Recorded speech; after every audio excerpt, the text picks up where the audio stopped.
Greetings and salutations, Internet Dozens. Today we're going to go over some Dungeon Master advice and my system for running faster, smoother, deeper, more variety initiatives and combats. So to get started, we have to go over the concept of initiative and go over the importance of the rules relating to initiative and some of the advice, and then my system is relating to the advice that is often given. First and foremost, initiative is simply the mechanic in which players and the game master or game referee or such and so forth, whatever term is used in the game system, determine the order of action and the party of the players or the actors in the said situation. Oftentimes the game master will roll the initiative for the opposition or any potential NPCs, and then the players will oftentimes roll theirs simultaneously to the game master rolling their initiative stuff, and the players will roll their initiatives. The players will oftentimes roll simultaneously. They do their quick math, and they end up with a number, and oftentimes will shout that number at the game master while the game master is busy rolling out all the initiatives for each individual monster or groups of monsters. In older systems, as well as some newer ones, oftentimes the game master will roll groups of monsters with a singular die or a cluster of dice to speed up this process. If you were to roll as a game master, dungeon master, game referee, keeper of arcane lore, or the oracle of stories, or such and so forth, individually for the opponent, it takes a lot longer.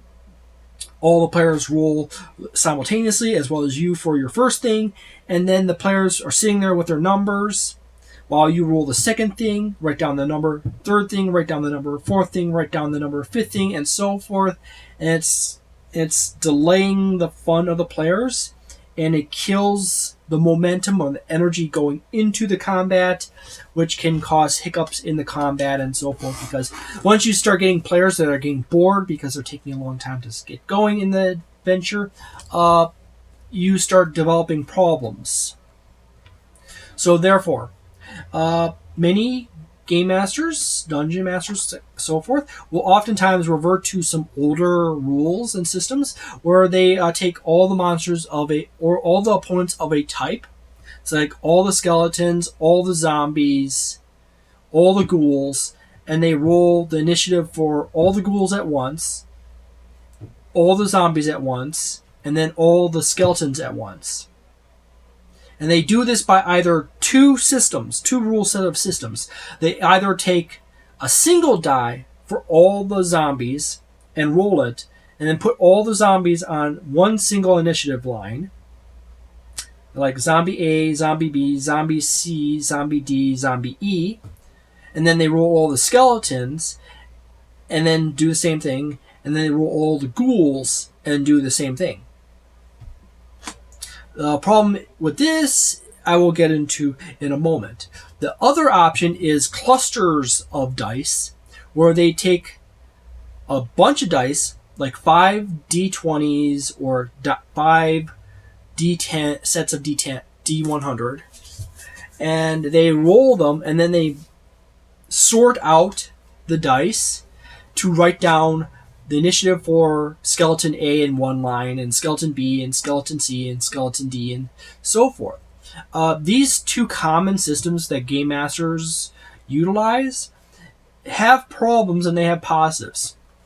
First and foremost, starting backwards from my previous explanation, how I ordered this in start, is that when you roll a cluster of dice, instead of rolling a single die for each individual monster one after another and then writing down the number, you're rolling out a cluster of dice. You are saving time by having multiple dice in your hand, and you roll them all at once, and you quickly sort them out and write down each individual skeleton.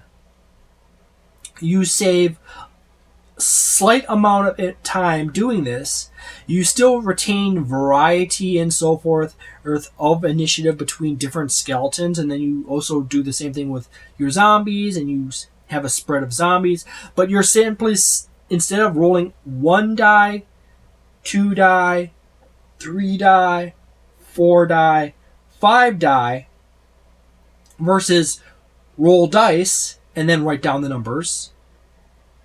And yeah, it's a slight increase in speed. So you retain variety for rolling a cluster of dice for a group and then sorting it out that way.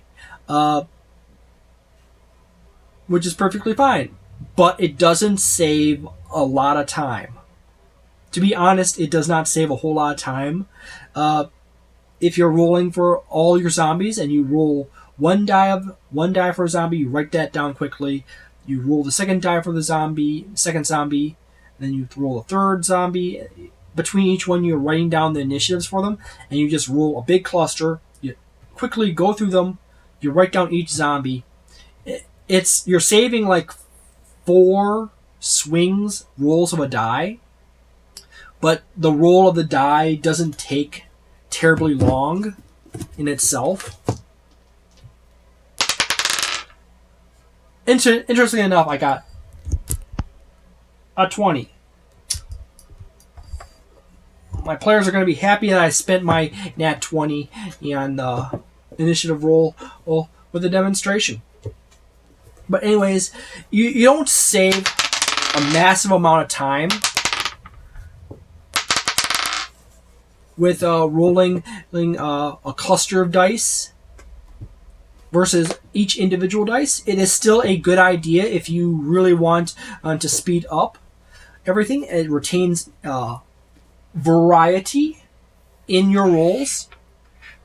However, going back to the other system where you roll a single die for a group of monsters, where say like I were to roll this die and then all the zombies happen to have 9 minus 2 for the initiative, which is 7.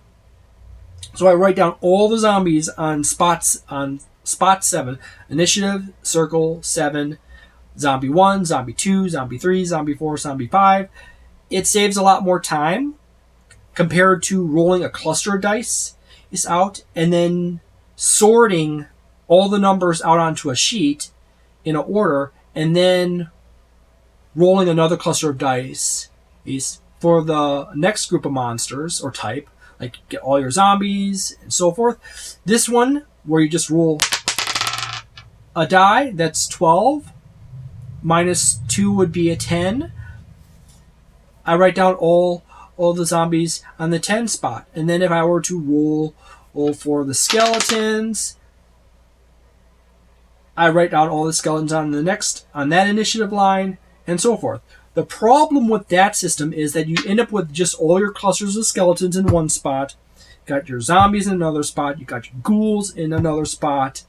And you have your whites in another spot, or if something like that. If you're just going by type of monster, or you have your white in one spot and all the others in their little groups, you end up with little thick spots of action. If you happen to have a monster group that happens to occur early in the initiative or high in the initiative number, they can swarm a single player. They can bang out a bunch of attacks and do a ton of damage. And it's also kind of weird to some players that all the zombies are exactly on the exact same initiative. They all move at the exact same time. And it also kind of mentally blends the situation for the game master, where you could have a situation where you have like 5 zombies. Zombie 1 happens to move Zombie 2, Zombie 1, Zombie 3, Zombie 4, Zombie 5. Move their 30 feet.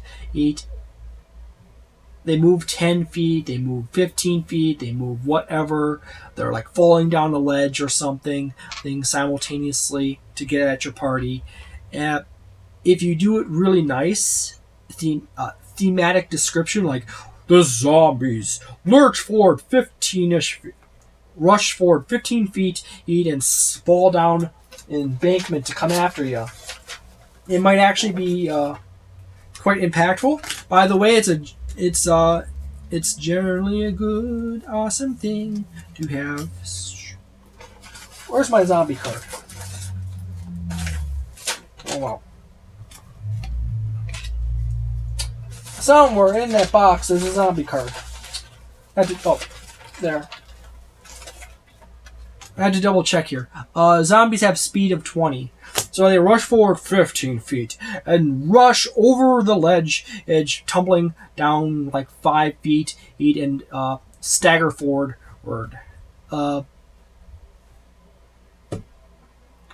It's nice if you do it really good to create a thematic scene of a rushing horde of zombies. However, it doesn't always work terribly well. Like if you were to use a variety of use a bunch of goblins, they all seem to act on the same order and so forth. You can, as I said before, they can end up with a situation where they throw a bunch of attacks all at once and down a character, like. Archery line of skeletons fire all their arrows at the barbarian barbarian as he rushes forward. They do a bunch of damage, injuring the crap out of the barbarian because he used up all his rages on the previous encounter. Problem with Nova-ing people. So this is a common pattern. Nova-ing is the behavior of players to dump all their resources into the first combat, and this commonly occurs because dungeon masters get into the pattern of having just one combat in a day or per long rest, and it's not a terribly good idea to allow for the possibility of players to get used to the whole we are just getting one combat per day or one combat per short or long rest. We can dump all our resources into attacks, and then Nova, and then rest. Terrible pattern. You kind of want to break that up. You want to keep the whole possibility of you have like 6 combats in a day or 6 encounters. And trust me, I've had 6, 10, 12 encounters in a day. So it happens. But also, I've also had encounters where they only have one counter in a day. It gets pretty wild sometimes. You know, I kind of like to mix it up a lot. But anyways, the problem in the whole, you roll one die, you set all the monsters there, is that you end up with a lot of players dropping really fast from that. Particularly at low levels, but even at high levels. The ultimate solution a lot of people seem to run in towards, or a lot of game masters gravitate towards, is a situation of where they have a monster or 2 or 3 or 4-ish monsters at most. Mostly of the same kind of thing, like maybe a jelly, a few spiders, or whatever. And then the players basically work from there. You end up with more generic combats if you like. The party only fights ochre jelly. A party only fights 2 oozes. There's only like 4 skeletons in the room. There's 5 ruffians. You got a bugbear and 2 goblins attacking you. It just not that engaging or intense. But you can still have intense moments with those combats. It just dims down the variety of situations. So, yeah. And, as I said, the single die method for a group, you got cluster, and that's a lot of damage all clustered in at once, unless you make each individual enemy is super weak. So what do I do? Alrighty then. We're on to the meat, and it happens to be near the 15-minute mark. So I've made this way too long as it is, because I have an inherent problem with rambling.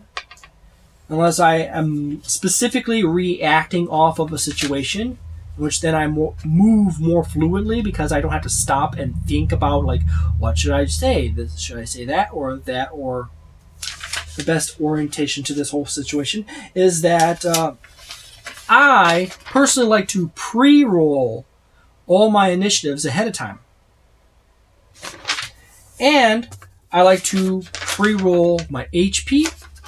I like to roll stealth checks for the monster.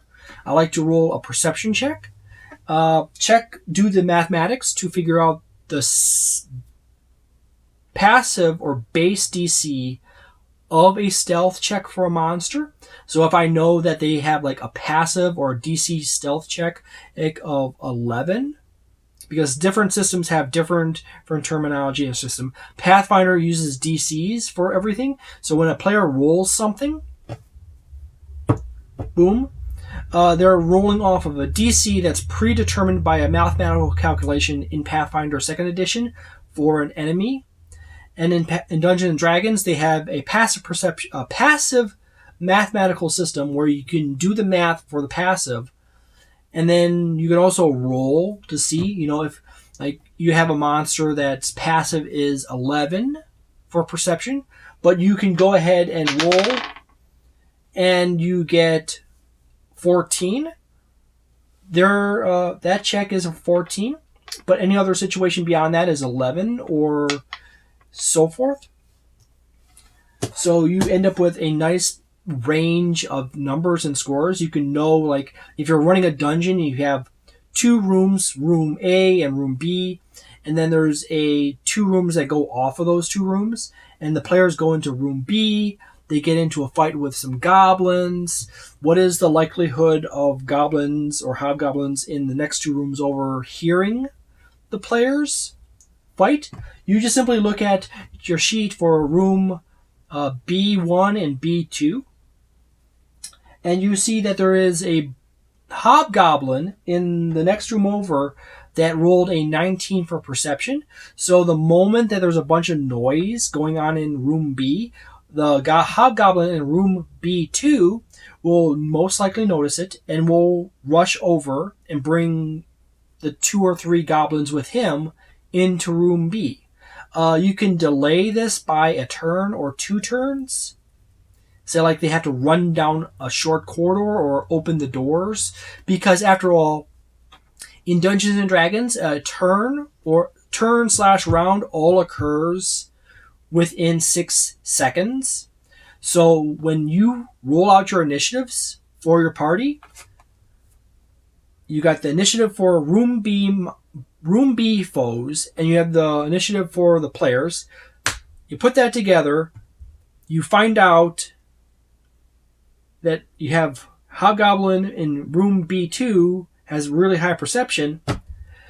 All the actions in the first turn or for all the characters in room B happen in 6 seconds. Therefore, the hobgoblin from B2 has to open a door and run through a corridor to get to room B. So it will delay him by using an action to open a door and using movement to get to the next door to open the door with another action. So it's approximately 2 turns delay for the hobgoblin from 2B or B2 to get over to B. So you now know that the hobgoblin is going to be on the 3rd turn or 3rd round entering in the room to intervene along with the 2 goblins he has with him. So the players could, say, beat the snot out of the first group of goblins in room B, and you can just say, as Krognar smashes in the goblin on round 2 in room B, you hear a hobgoblin scream and open a door or at the end of that round and enter the room with more goblins. This keeps everything going with more energy and liveliness. It makes players more aware that the world is organic and happening. And and it eliminates people from camping out or goofing around or playing around with stuff. Acting like each room or area of a dungeon is a magical sub-demi-plane or something like that, and where none of the actions that happen in that room have impact on other rooms at all until you open the door into that next room, and keeps it more lively. Because I pre-roll all my initiatives for these situations, I happen to know that Hobgoblin has a 16 on his initiative, and I just simply take the sheet for B2, slide it over, and transfer the player's initiatives from room B, to room B2 initiative sheet, and seamlessly flow right into the next set of combats. It's between the denizens of B2 entering room B with the players in room B. Cuts down on goofing around, and it cuts down on stuff, and it keeps the world more lively and energetic. I hope you enjoy that. Thank you very much for watching this video. By the way, I just remembered at the very last second, because I don't write any of these scripts, that in case that if you happen to have players that render a disadvantage or an advantage status situation onto the monsters, that you just simply reduce or increase the initiative of the players in that order. So if, say, like Thomas rolled a 25, he has 30 initiative. If the party has done something that diminishes or weakens the initiative roll of the monsters, you just increase the players. You update that number to the initiative. You set that number on the initiative sheet for the monsters. You adjust the players' initiatives, not the monsters on the sheet. So in other words, in a fun way, if you have players who have advantage on their initiative and they did something that would result in a disadvantage on initiative for the monsters, the players effectively have double advantage in the calculation, which is rewarding for tactical-minded players who are using clever means of stealth to enter a combat situation, as well as setting up a debilitation effect on their opponents as the combat starts out. So I hope you enjoyed that little addendum. Thank you very much for watching this video. If you enjoyed it, please leave a like, subscribe, share this video around. If you really want to add a little more perspective into rolling initiatives, go for it. I hope you have a delightful day, a nice night, a wonderful weekend, a magnificent month. And I kind of really decided to actually pull out my microphone and use my microphone for once. So there you go. I hope you enjoyed it. I hope it sounds a lot better. I oftentimes get people insulting me in various forms about my voice. I'm sorry. It's just how I am. So thank you very much, and have a delightful day, a nice night, a wonderful week, and a magnificent month, and see you next time.